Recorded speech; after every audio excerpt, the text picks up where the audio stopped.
The ultimate goal that these people have in mind is the goal to create a one world government run by the banking industry, run by the bankers, and they're doing it in sections. The European currency, the euro, and the European Constitution is one part of it.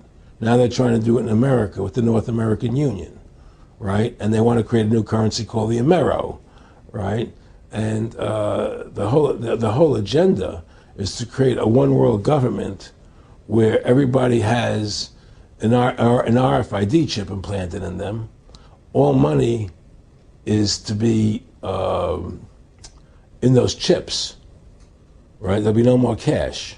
And this is given me straight from Rockefeller himself. This is what they want to accomplish. And all money will be in your chips. And so instead of having cash, anytime you have money in your chip, they can take out whatever they want to take out whenever they want to. If they say you owe us this much money in taxes, they just deduct it out of your chip digitally. Total control. Total control. And if you're like me or you, and you're protesting what they're doing, they can just turn off your chip. And you have nothing. You can't buy food.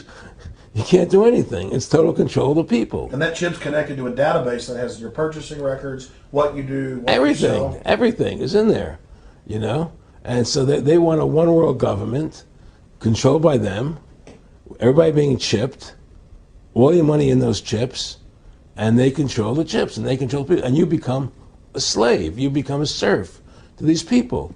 That's their goal. That's their intentions. Eric, can you be specific about when you met Rockefeller, how it happened in these discussions?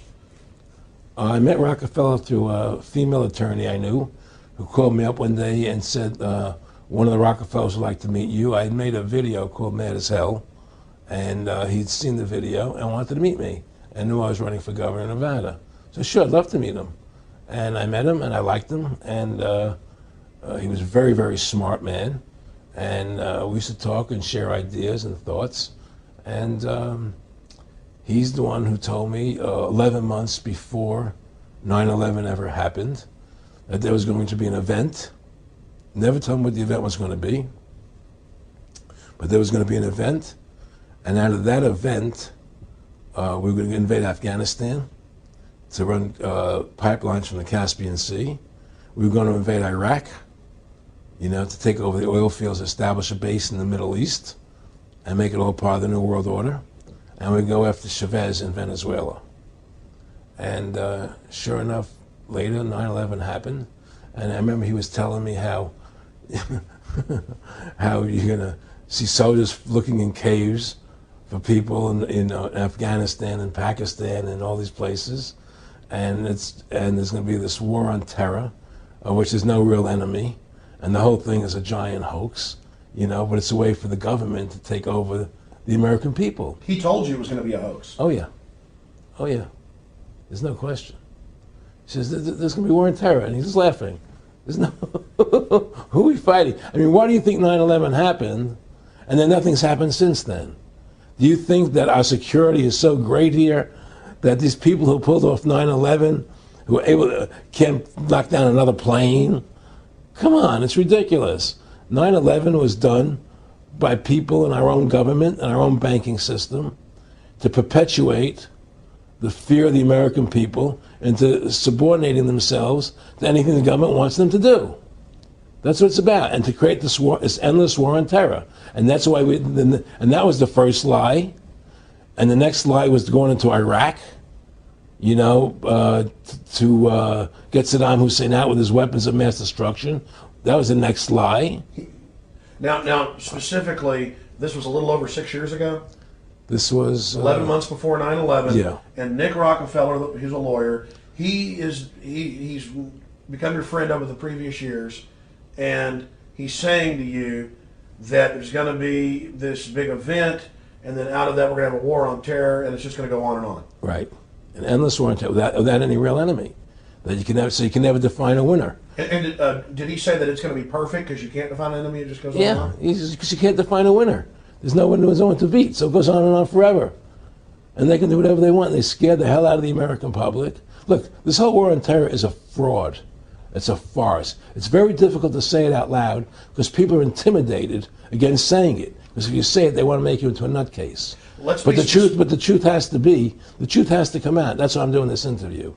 The fact of the matter happens to be that the whole war on terror is a fraud. It's a farce. There's a war going on in Iraq because we invaded Iraq. And people over there fighting, you know. But the war on terror, it's a joke, you know. And until we discover what really happened on 9/11 and who was responsible for 9/11, because that's where the war on terror emanates from. That's where it comes from.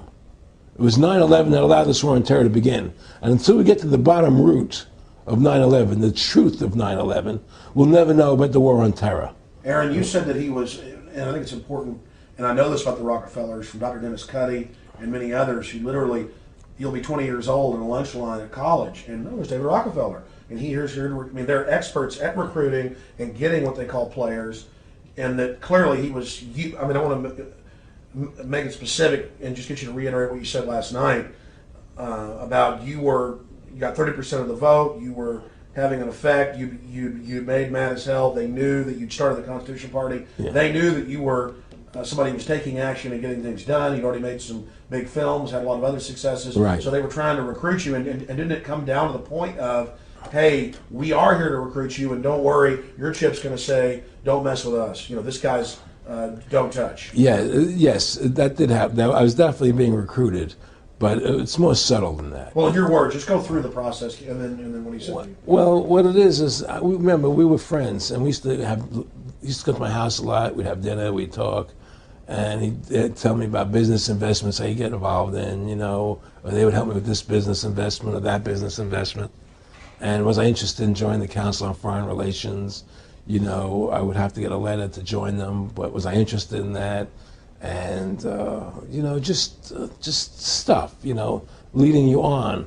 And I used to say to him that I never really did that because that wasn't where I was coming from. You know, as much as I like you, Nick, you know, your ways and my ways, we're on the opposite side of the fence. You know, I don't believe in enslaving people, you know, and he would come back with, oh, I do? Or? Well, it would be more like, you know. It's better for them. Well, it's more like, you know, how do I put it? It was like, what do you care about them? What do you care about those people?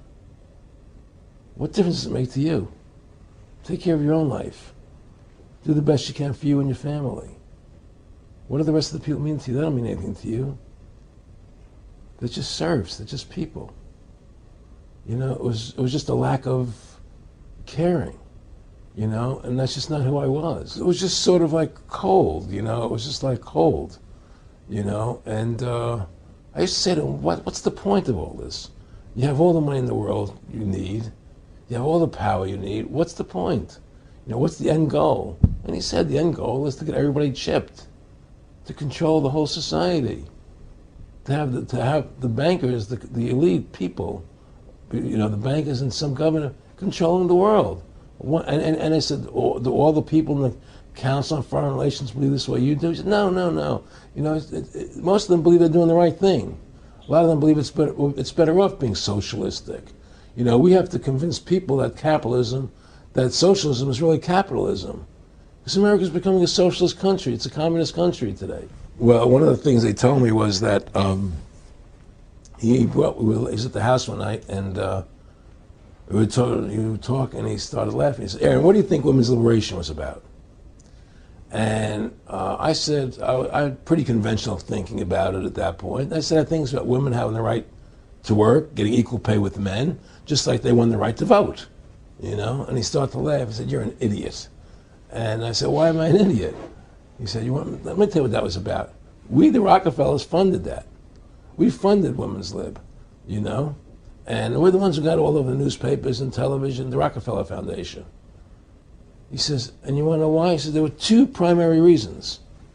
And they were, one reason was we couldn't tax half the population before Women's Lib. And the second reason was, now we get the kids in school at an early age. We can indoctrinate the kids how to think. It breaks up the family. The kids start looking at the state as the family, as the school, as the officials, as their family, not as the parents teaching them. And so those are the two primary reasons for women's lib, which I thought up to that point was a noble thing. You know, when I saw their intentions behind it, where they were coming from when they created it, the thought of it, I saw the evil behind what I thought was a noble adventure.